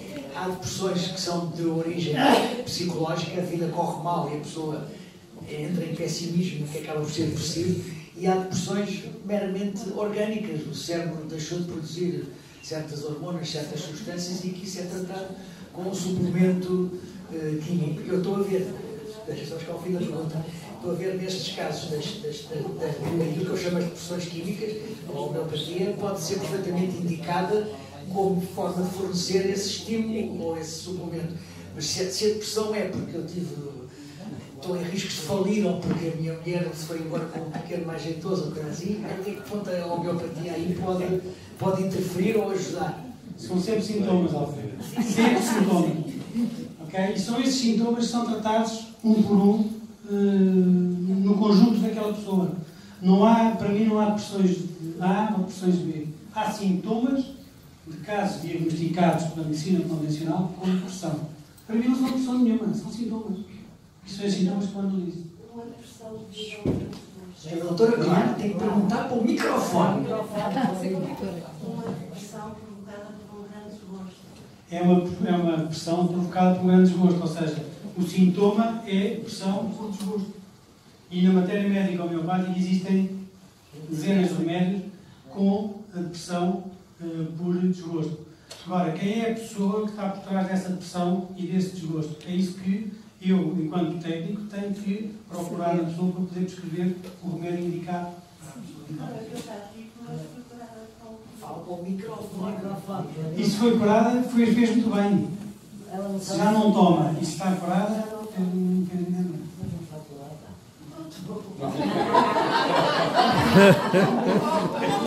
Mas ele já está curado, disse uma pequena tímida à frente, porque eu perguntar se em relação a diabetes. A diabetes também é um conjunto de sintomas. Também, lá está, temos que analisamos sempre na perspectiva dos sintomas. A diabetes é um problema funcional, metabólico, e não é fácil de tratar, claro. Mas não deixa de ser um conjunto de sintomas de uma determinada pessoa. E é essa análise que é... Só para vos dar uma ideia, o mesmo remédio que trata uma artrite reumatoide numa pessoa pode tratar uma infecção bacteriana numa outra pessoa completamente diferente. E é o mesmo remédio. Porquê? Porque no seu quadro de sintomas, tanto estão os sintomas da artrite reumatoide como estão os sintomas da infecção bacteriana. E, portanto, a pessoa com diabetes pode ser uma qualquer pessoa que tenha esses sintomas associados à diabetes. Mas por trás da diabetes está uma pessoa. Portanto, os seus sintomas físicos, mentais e emocionais é que têm que ser todos eles equacionados na procura do remédio adequado ao seu caso. Eu tenho um remédio que é péssimo como doente. Realmente, eu qualquer dia mando lá ao chão. Quando quiser. Ele e a filha que tem aquela... Sim, psorias, sim. Também são sintomas. O sulfuro e o enxofre é um grande remédio, por exemplo, dos problemas de pele. Mas enfim, mas cada caso é um caso. Agora vou fazer uma pergunta, que já temos pouco tempo, mas que se calhar a resposta seria longa, mas eu peço uma resposta curta. Um caso típico atual de doença em que são as defesas orgânicas que ficam perturbadas é a SIDA. Sim. Não é? Basicamente é um problema de defesas orgânicas. Até que ponto a homeopatia pode interferir, ajudar, estimular, etc. Existe um programa solidário em África, na Tanzânia, com um médico homeopata chamado Jeremy Sher, que que tem trabalhado sobre os casos de SIDA naquela região e que 80% das pessoas nascem com SIDA e, portanto, é preocupante não só por isso, mas por tudo aquilo que está associado à SIDA, nomeadamente uma mulher que tem SIDA é um homem que morre, uma viúva de alguém que morre com SIDA é despejada de todos os bens de família e, portanto, vive sem subsistência nenhuma. Então, são casos gravíssimos em que a homeopatia tem tido uma intervenção fabulosa. Eu sou membro fundador do Instituto Internacional da Homeopatia Clássica e nós trouxemos a Portugal 2 filmes. Um filme chamado Just One Drop, que exibimos em 2017, e o Magic Pills, que exibimos no final de 2018. O Magic Pills veio, de facto, uma reportagem sobre esse trabalho fantástico que está a ser feito em África, para o ONU, no tratamento da SIDA, juntamente com os antirretrovirais. Os antirretrovirais, só por si, não têm tido uma ação, não têm tido uma grande ação, por exemplo, no CD4, e juntamente com a homeopatia, as CD4 sobem a uma grande velocidade. Ou seja, é um tratamento complementar, e é um tratamento complementar com grande sucesso. Portanto, sim, a homeopatia pode fazer a diferença aí. Se calhar não dá para ser um único tratamento, mas pode reforçar o efeito. Não choca nada mais do que um tratamento, pelo contrário. Posso fazer só uma pergunta rápida? Falou que a homeopatia francesa se adaptou e trata doenças e não sintomas para ser administrada nas faculdades. E a minha pergunta é, então e a Inglaterra? Não é ministrada também nas faculdades e parece que ficou mais, digamos, inteira, mais legal, não é? Não teve que fazer essa adaptação. Sim, eu falei no caso francês, mas que há outros casos. Na Índia há 145 universidades homeopáticas, de medicina e homeopatia. Mas então porquê é que a França teve que... Porque naquela foram mais, sim, aliás, e provavelmente iniciaram mais cedo essa vantagem de ter também a homeopatia juntamente com a medicina. A escola francesa da homeopatia é uma escola muito antiga, é uma escola dos primórdios da homeopatia. Portanto, foi por aí que eles decidiram caminhar para que ela pudesse ser reconhecida pela própria medicina convencional e com isso ser relacionada. Falou dos indianos que têm outro tempo e, portanto, não estão com a nossa prece europeia, mas eles não têm só outro tempo, eles têm outra filosofia de vida e uma filosofia milenar. Não contém a homeopatia outro tipo de filosofia, digamos, médica, que esteja por trás destas descobertas deste senhor alemão? Dá-me a ideia que esta medicina homeopática não nasceu só na Europa, quer dizer, é uma coisa que vai buscar as raízes. Não nasceu só na Europa. Nasce na Europa, mas com certeza que tem por trás outros conceitos dos corpos. Por exemplo, não se acredita só no corpo físico, é evidente. Exatamente. Mas isso é uma coisa mundial, não é uma coisa só alemã. Mas isso é que é extraordinário, porque Hahnemann, ao falar da força vital, está a dizer, não está a falar só no sistema imunitário, mas sim numa aura, na tal força vital que é externa ao corpo e que faz movimentar o corpo. Não é? Portanto, isto de facto é inovador e é algo espiritual, se quiser, é mais do que... Ora, vês. Exatamente. Mas aquilo que eu percebi da sua explicação da tal escola francesa é uma filosofia, é a medicina tradicional que admite potencialidades da homeopatia, portanto integra a homeopatia dentro do seu sistema. Sim, no Brasil, por exemplo. Certo. A pergunta é, não há o oposto, não há medicina homeopática que também reconhece e admite valor da medicina tradicional e que associa ao seu próprio tratamento outro tipo de coisas também? Não, é assim, pode associar ou não, eu acho que cada macaco no seu galho. Se eu sou homeopata, eu não sou médico. Portanto, não sou médico, portanto, aquilo que eu sou é um especialista em homeopatia. Eu jamais prescreveria um medicamento de síntese, porque eu já não posso, não sou médico.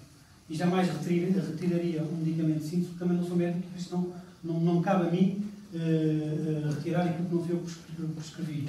Portanto, eu acho que cada um, na sua especialidade, e aliás a medicina, a partir do princípio do século XX, passou a ser muito compartimentada, exatamente para tornar mais especial cada uma das suas especialidades, mais exatamente. E mais especializada, ao fim e ao cabo. Por isso é que hoje a medicina é muito repartida. Antigamente os médicos tratavam tudo, não é? Antigamente os médicos olhavam de uma maneira diferente. Mas, portanto, pelo menos teoricamente, é perfeitamente admissível que um homeopata diga, olha, eu no meu campo posso fazer isto, tal. A partir daí já vai ter que recorrer a outro tipo de... Pode ter a certeza absoluta que quando eu não tenho, ou considero que é um caso que não é tratável caso agudo, porque lá está, o sistema imunitário está tão enfraquecido que já não há como estimular, ou por outros casos quaisquer, quer dizer, há casos que a homeopatia, até porque temos tempo, obriga a que se recorra à medicina convencional, neste caso, ou outras técnicas terapêuticas. Não me choca nada. Muito obrigado também pela sua exposição. Eu comecei por entender, ao longo da sua exposição, que realmente a homeopatia era uma terapêutica complementar. Uma terapêutica complementar. E achei bem.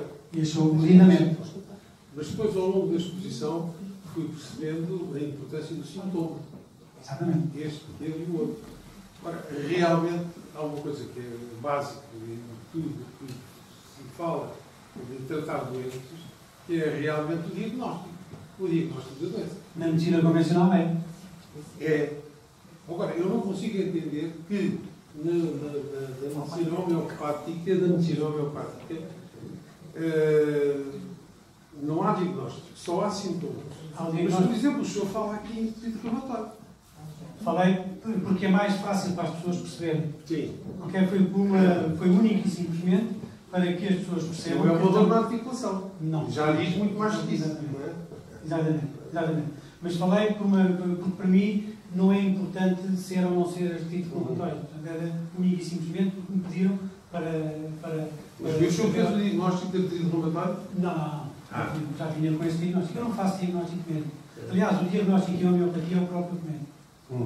Eu, quando chego ao remédio, digo que tenho um diagnóstico. O diagnóstico homeopático. Que é o remédio. Mas há bocadinho disse-me numa consulta, uma primeira consulta da homeopatia, pode demorar 1h30. Sim. E eu pergunto, o que é que pergunta às pessoas? Tudo. Mas quando eu digo é tudo mesmo. Não, mas repare que ao perguntar tudo, não acredito que se fique só pelos sintomas. Mas tem que ligar os sintomas, tem que unir os sintomas. Eu ligo, e tirar conclusões disso. Claro. E aí é o diagnóstico. Porquê é que recusa que faz diagnóstico? Não. Já até faz um aparelho quântico. Até usa o aparelho quântico. Eu não uso o diagnóstico, eu não faço diagnóstico médico, faço diagnóstico homeopático. O diagnóstico homeopático é o remédio, certo? Ou seja, eu pego os sintomas todos e aqueles sintomas definem-me o remédio que vai estar... Mas estou a perceber que...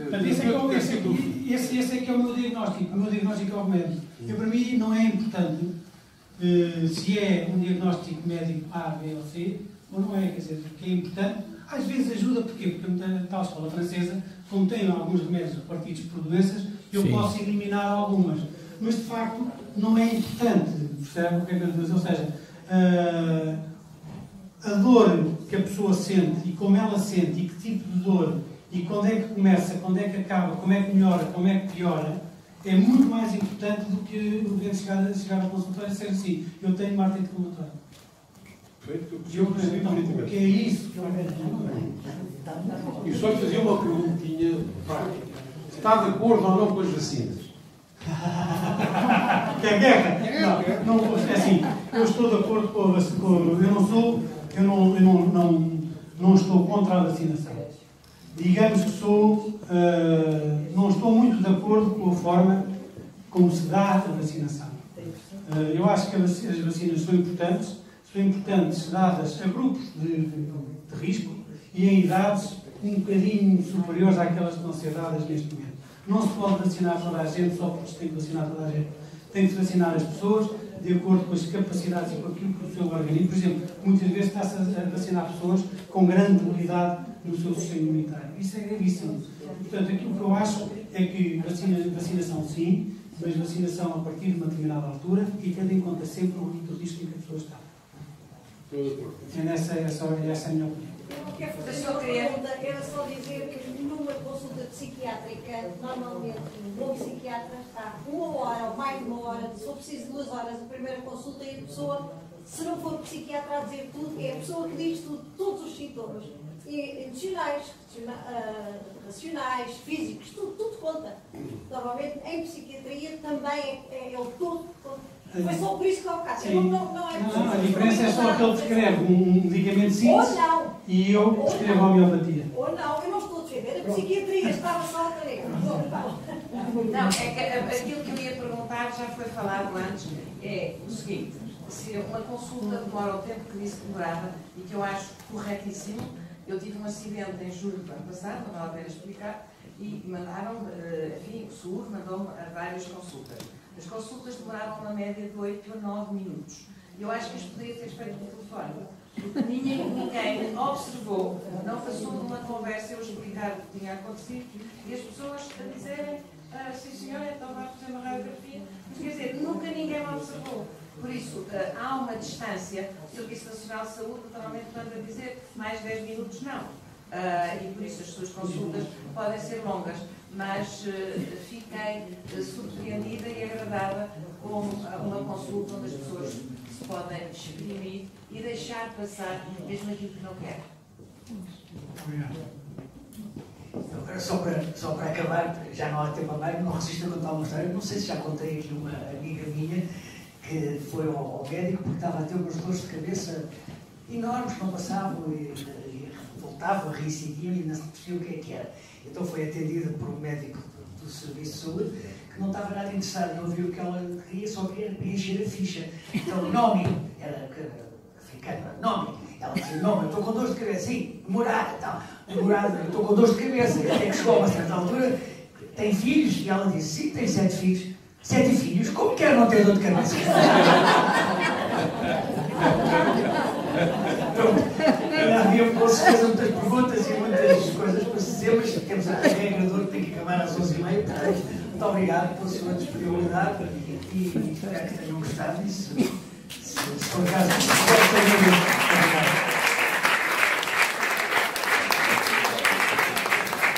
A próxima sessão vai ser, como costume, de hoje a 15 dias, portanto, no dia 27 de fevereiro, coincide com o Carnaval. Nós nunca podemos fazer o Carnaval, que a quarta-feira já é a quarta-feira de cinzas, e vai ser uma sessão dedicada à música de salão luso-brasileiro do século XIX, XX. Pode-se dançar.